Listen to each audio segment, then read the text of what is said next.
We have reached a higher level of urgency than we have seen, if you can believe it, in the search for Nancy Guthrie. We are at proof of life. That is what the family of 84-year-old mom, Nancy Guthrie, 84-year-old mom of Today Show host Savannah Guthrie, is now asking on camera from whoever may have taken her mom. Not only do they want to know where she is, she vanished from her Tucson, Arizona home over the weekend. They want to know if she's alive and can they prove it. They need to know. Law enforcement says it has no suspects or a person of interest, and that was in response at this hour yesterday. As our reporter was telling you, Alicia Acuna, there were reports that there was someone identified as a suspect. And Alicia read the statement at that time during this hour, answering back, denying that, saying they have not identified anyone. Investigators are again coming to Nancy's home and area around it. That happened yesterday. They have labeled it, again, a crime scene. The county sheriff is set to hold a news conference in a couple of hours from now at 1 p.m. Eastern. I'm Harris Faulkner. You are in the Faulkner Focus. DNA evidence and suspicious signs inside that home are now key pieces of this investigation. Investigators are also reviewing neighborhood camera footage and license plate readers. Officials also say Guthrie's pacemaker appears to have been disconnected from its monitoring app in the early morning hours of Sunday, the same day she was reported missing. Now, remember, I mentioned that on the show a couple of days ago. And in terms of putting information out there, we got nothing else on that. Now we're starting to get some more. President Trump personally called Savannah Guthrie, offering federal resources and prayers. Savannah, her sister, and her brother gave that heartbreaking public plea that went viral almost immediately last night after it was posted. They are asking anyone who might be holding their mom to talk to them. Our mom is our heart and our home.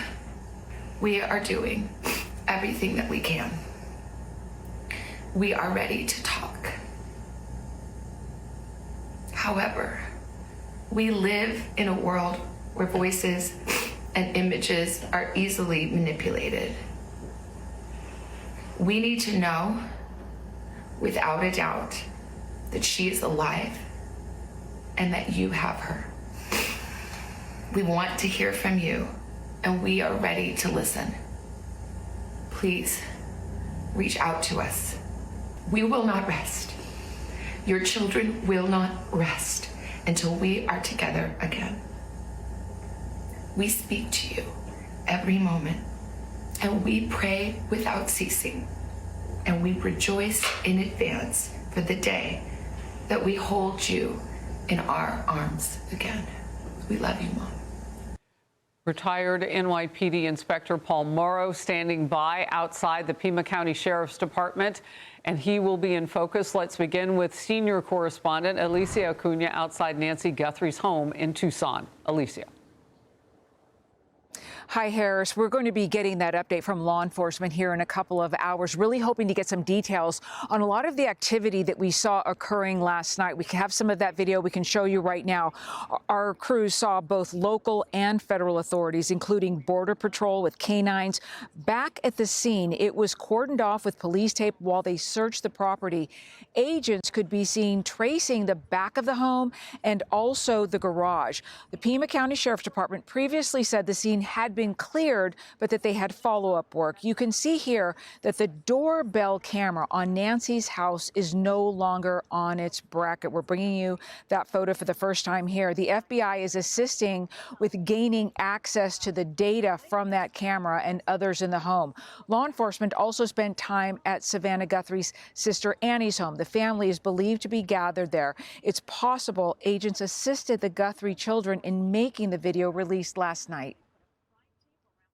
Our mom is our heart and our home. She is 84 years old. Her health, her heart is fragile. She lives in constant pain. She is without any medicine. She needs it to survive. She needs it not to suffer. NBC News reports sources tell them Guthrie's pacemaker appeared to be disconnected from its monitoring app early in the morning on Sunday. And this is worth repeating. We've been talking about it. The sheriff's department is attempting to knock down rumors and reports that they have identified a potential suspect. The department says that's not true. Adding unverified accusations or false information is irresponsible and does not assist the investigation, reiterating they do not have a suspect or a person of interest. One other thing, Harris, we understand from our folks in D.C. that FBI Director Kash Patel is scheduled to come to Tucson next week. Harris. Alicia, thank you very much for the update. I want to bring in now Paul Mauro, retired NYPD inspector, attorney, and Fox News contributor, and you are in Tucson. So first, I want to get just your perspective as a former police officer, because you will get on the ground and you make those contacts. What are you learning? Well, we're waiting to hear the press conference today to see if we get any further. We didn't get a whole lot at the last press conference, as you know. They have now we are reporting this information about the pacemaker. And the reason that's significant, Harris, is it puts a very fine point on the likely time of abduction. And that narrows down the window of where they have to focus their resources. Look, it's a pretty big task force. They've sent in all of these federal assets. A big point now is going to be organization, making sure it's run well. All the information is coming into one place because you have a lot of disparate agencies here. And as we all know, they released a crime scene, then they went back to the crime scene. So we're hoping today we're going to learn more. But I'm going to be frank. As of now, we don't have a lot on the ground here. I'm not hearing a lot that's substantive. I wish I had more. Look, I want to be transparent about something because I've had people ask me, but Harris, we knew that about this pacemaker because you and Paul talked about it, and several other people on the show too. We did, and out of an abundance of caution, we were asked to not dig any deeper on that because there wouldn't be any answers coming. And they were right about that. So that's why we were quiet about it. But the pacemaker, to me, 2 days ago, was a hugely important part of the timeline. And for those of us who might wear a medical monitor for whatever the cause might be, and you'll see John Roberts talk about that this hour, too, because he has a pacemaker and is willing to talk openly about that and share that information about how they coordinate. But, Paul, those are the types of tech devices that you first look at in addition to all the cameras. Yeah, exactly. And look, you know, you also want to look not only at the time of abduction, because, OK, we have that now, presumably, and you can look at the cameras that are outside of the home, street cameras, things like that, hoping you pick something up. Arizona, unfortunately, is a one license plate state. So if the cameras only pick up the front of the car, you're not going to get a plate. So that makes things a little more difficult, but you can work the model of the car and all of that. But the other thing you're going to do, Harris, is everybody's focusing on the time of the abduction. You're going to work backwards because whoever did this very clearly knew the terrain, knew the cameras were going there. That didn't just happen for the first time that night. So you're going to work backwards to see whose phone has been hitting her Wi-Fi server in her house. She must have had one because she had this pacemaker set up and everything else. So almost certainly she did. You want to see who's been hitting the cell towers there. You want to look for an anomaly. This is why it's good to have the feds in. FBI can run this kind of tech data better than almost anybody in the world, probably better than anybody in the world. This is why you really want them embedded in this investigation as part of the investigation. But as of now, it's being led by the sheriff here, and that's important. You need one person in command to synchronize everything. Well, here at the Faulkner Focus, we reached out to Nest, which is owned by Google, just to see if we could get any more information than their standard statement, which they issued yesterday, I believe, to NBC. And that was that they are cooperating in all of this. A big part of the story, Paul, has been access to what might have been uploaded in the cloud from those cameras. You keep going back to the technology of cameras. That sounds key here more than anything, yet they can't get to all of it, at least not yet. Yeah, they put out the sheriff's office put out a statement that the cameras did not upload to the cloud. That's a bad break. And every cop has this story. You get there, you see the cameras, you think, OK, we're going to get great footage. And then it turns out somebody changed the password, the credit card expired, something very prosaic. that undermines that, and it turns out the camera wasn't working for 2 years and nobody knew.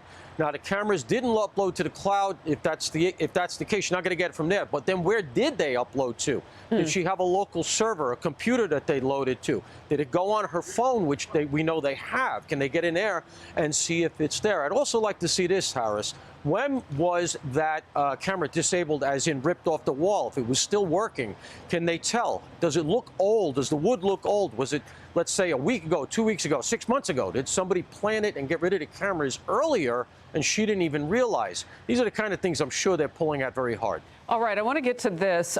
Fox News Digital put this together. The sheriff previously said that Nancy Guthrie had dinner with her daughter, Annie, and son-in-law on Saturday evening before being dropped off back at home. Right. Fox team drove the shortest and likely route that she and her family would have taken that night, the last time she was seen alive. And you're watching some of that now. Just some points of interest here. The home from her daughter's to her home was 4.3 miles with no traffic at that time. It would have taken about 11 minutes. There's some speed bumps. I've mentioned, you know, how this area looks. It's beautiful and not a lot of lights in that area. They like it like that. In fact, there are fines if you light up too much for light pollution. Few major intersections, mostly residential back roads, a few stoplights. Now, the good news with the stoplights is many of them have cameras, and that will be able to help police. Short stretches down a main road with businesses, that sort of thing. Low profile, as you see, not a lot of higher than 2 stories in this area. And very dark when they would have arrived at her home around 9:30, 9:45 is the timeline that we've been given. And again, few lights due to local laws, fines that I mentioned, and what was waiting for Nancy at home is completely unknown at this point. Just your response to what our team put together here at Fox. Well, one of the things you're going to do is look very hard at if there's any tire tracks or footprints going in and out of the house. This is not like New York where everything is cement. You have desert terrain here. You leave an impression. So they know that car was at the house. So you're going to go to get it, prints from that car, that is tire tracks. That's your elimination track, right? And then you're going to look and see, okay, do we have recent tracks from another vehicle here? Because almost certainly a vehicle was involved. And say, is it a truck? Is it a small car? What kind of vehicle was it? You're not going to get a whole lot more than that, but it's an elimination point. And if you do get to the point where you have, around the time of the abduction, cars leaving the area, you're going to be able to say, okay, we're looking for a car of a particular size, tire type, etc. This is the kind of thing that you can, again, put out to specialized units, to the feds. They keep a database of this kind of stuff. It was very key in Koberger, if you remember. They identified the car. It was a very important clue. The vehicle stuff in this case is going to be really significant. And let's remember something. Vehicles these days are rolling computers. They're Wi-Fi's themselves. They leave a digital footprint. So they're going to be looking at that. Great point. Paul Mauro, always great to have you wherever you land to bring more to us. Appreciate that. You're in Tucson today. Thank you. Hey everyone, I'm Emily Campagno. Catch me and my co-hosts Harris Faulkner and Kaylee McEnany on Outnumbered every weekday at 12 p.m. Eastern, or set your DVR. Also, don't forget to subscribe to the Fox News YouTube page for daily highlights.